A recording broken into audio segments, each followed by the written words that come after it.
चलिए दोस्तों, अब हम लोग बात करते हैं लेंस लॉ के बारे में। लेंस लॉ हमें ये बताता है कि ये जो भाई ईएमएफ इंड्यूस हुआ था प्राइमरी वाइंडिंग में, कैसे इंड्यूस हुआ था कि भाई प्राइमरी वाइंडिंग को आपने सप्लाई दी थी, करंट फ्लो हुआ था, फ्लक्स स्टैब्लिश हुआ और उस फ्लक्स ने प्राइमरी वाइंडिंग में ईएमएफ बनाया। ध्यान देना कि मैंने पिछले वीडियो में आपको आइडियल ट्रांसफार्मर जब समझाया था तो मैंने वहां पे ये बोला था कि भाई आइडियल ट्रांसफार्मर में करंट की जरूरत नहीं होती है फ्लक्स स्टैब्लिश करने के लिए, पर प्रैक्टिकल ट्रांसफार्मर में जरूरत होती है। ठीक है, तो यहाँ पे कंफ्यूज नहीं होना है। आइडियल ट्रांसफार्मर की बात करी थी हमने ट्रांसफार्मर वाले वीडियो में। अब लेंस लॉ हमारी कैसे मदद करता है? लेंस लॉ हमें ये बताता है कि भाई ये जो इंड्यूस्ड ईएमएफ है, इस इंड्यूस्ड ईएमएफ की पोलैरिटी क्या होगी। कंफ्यूजन सारा इस बात को लेकर है कि कई बुक्स में आपको जो ये इंड्यूस्ड ईएमएफ दिखता है, ये इंड्यूस्ड ईएमएफ कई बुक्स में कुछ इस तरह से दिखाया जाता है कि जो इंड्यूस्ड ईएमएफ है उसकी वैल्यू है E1 is equal to n d∅dt और n से पहले माइनस का साइन दिखाया जाता है लेंस लॉ को दिखाने के लिए, लेंस लॉ के इफेक्ट को शो करने के लिए। और कुछ बुक में आपको लिखता है, देखने को मिलता है E1 is equal to n d∅dt। तो ये कंफ्यूजन है कि माइनस का आएगा प्लस का आएगा, क्या है सारी सेम। तो इसके लिए हमें लेंस लॉ की डेफिनेशन को ढंग से समझना होगा। बाय डेफिनेशन लेंस लॉ हमें ये बता रहा है that an induced electrical current, induced electrical current का मतलब क्या है कि भाई इंड्यूस्ड वोल्टेज क्या थी E1, फ्लक्स ने क्या बनाया, इंड्यूस्ड वोल्टेज बनाया, क्योंकि फ्लक्स वेराइंग था। इस वेराइंग फ्लक्स की वजह से एक ईएमएफ इंड्यूस हुआ प्राइमरी वाइंडिंग में। तो ये अगर प्राइमरी वाइंडिंग का ये जो इंड्यूस्ड ईएमएफ है, अगर इसकी वजह से कोई करंट फ्लो हो, लेट्स से इस करंट को मैं लिख देता हूं आई लेंस, ठीक है, इसी को इंड्यूस्ड इलेक्ट्रिकल करंट कहा है, flows in a direction such that the current opposes the change that induced it. Meaning ये है कि अगर इस लेंस करंट को फ्लो करवाया जाए तो इस करंट की डायरेक्शन कुछ इस तरह होगी कि ये अपने कॉज को अपोज करेगा। इसका कॉज क्या है? इसका कॉज है I1। यानी इस सर्किट में देखिए, मैं दोबारा से सर्किट को ड्रॉ करता हूं। देखो, ये है आपका वोल्टेज सोर्स V1, ठीक है,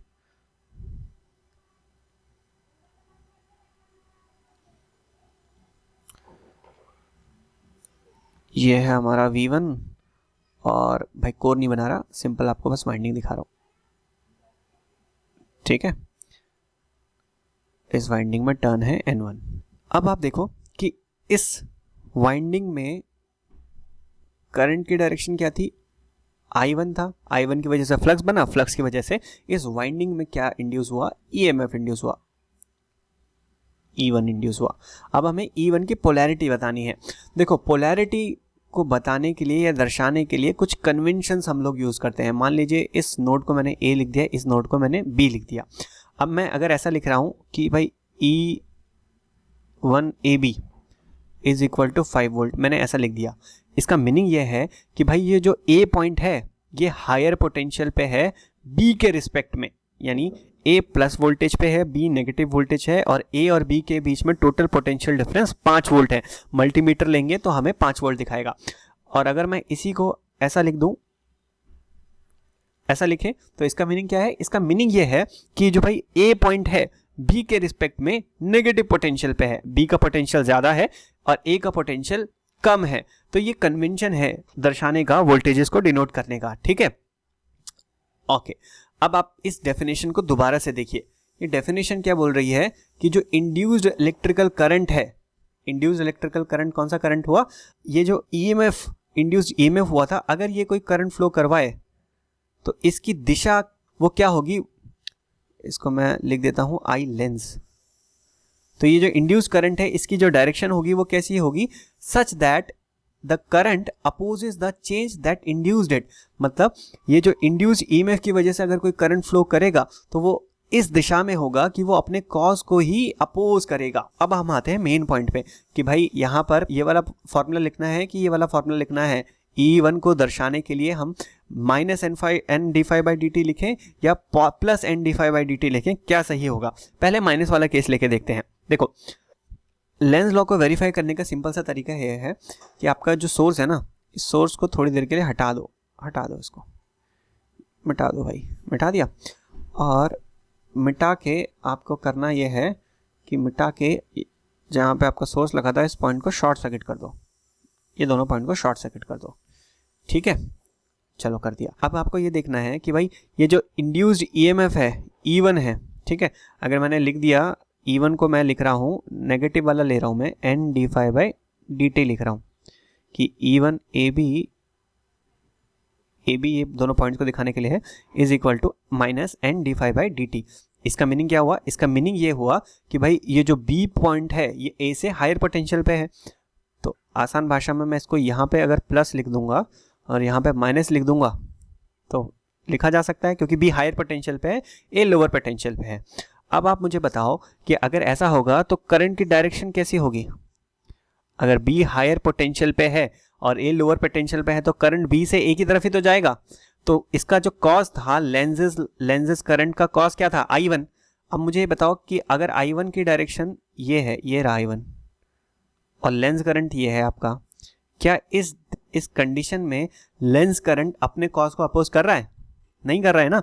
तो ये दिखाना या ये बोलना इस कंडीशन में गलत होगा। और इसी के बदले अगर मैं यहाँ पे ये लिखता, इसी के बदले में यहाँ पे लिखता E A B is equal to N D phi by, चलो दूसरा लिख लेता है, N D phi by D T, मैं ऐसा लिखता, ठीक है। इसका मतलब क्या होता? इसका मतलब ये होता कि सेकेंड केस में हमारा ए हायर पोटेंशियल पे है, बी लोअर पोटेंशियल पे है, तो करंट हायर पोटेंशियल से लोअर पोटेंशियल पे जाता है। तो यहाँ पे अब जो लेंस करंट फ्लो होगा, ये जो लेंस करंट अब फ्लो होगा, थोड़ा सा मिटा देते हैं,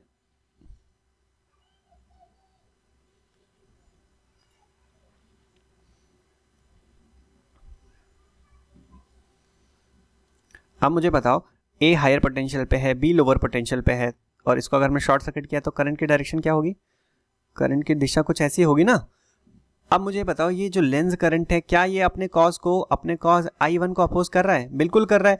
I1 की दिशा इस तरफ है और हमारे लेंस करंट की दिशा अपोजिट डायरेक्शन में, तो एक दूसरे को अपोज कर रहे हैं। इसीलिए जब भी हम लोग डिनोट करते हैं तो भाई वहाँ पे ये पोलैरिटीज बहुत इंपॉर्टेंट है। तो यहाँ से हमने क्या समझा? E1 इज इक्वल टू, या इंड्यूस EMF हमें जो दिखाना है वो हमें प्लस में ही दिखाना है, N D phi by D t. हाँ, ये क्लैरिटी हमें ज़रूर होनी चाहिए कि किस टर्मिनल को हमने पॉजिटिव दिखाया है। हमने यहाँ पर जो पॉजिटिव है किस टर्मिनल को दिखाया है? ए, इस वाले टर्मिनल को मैंने पॉजिटिव बोला है, जबकि ये वाला जो टर्मिनल है इसको मैंने यहाँ पर नेगेटिव माना है। तो ये कुछ कन्वेंशंस हैं, ये अगर हमें क्लियर होंगी तो हम लोग आसानी से लेंस लॉ वगैरह अप्लाई कर पाएंगे, इस चीज़ को बेहतर तरीके से समझ पाएंगे, ठीक है। तो दोस्तों अगर वीडियो पसंद आई हो तो यार वीडियो को लाइक ज़रूर कर दीजिए, चैनल पे पहली बार आए हैं तो फॉलो कर दीजिएगा। नेक्स्ट वीडियो में हम लोग ट्रांसफार्मर का EMF इक्वेशन देखेंगे।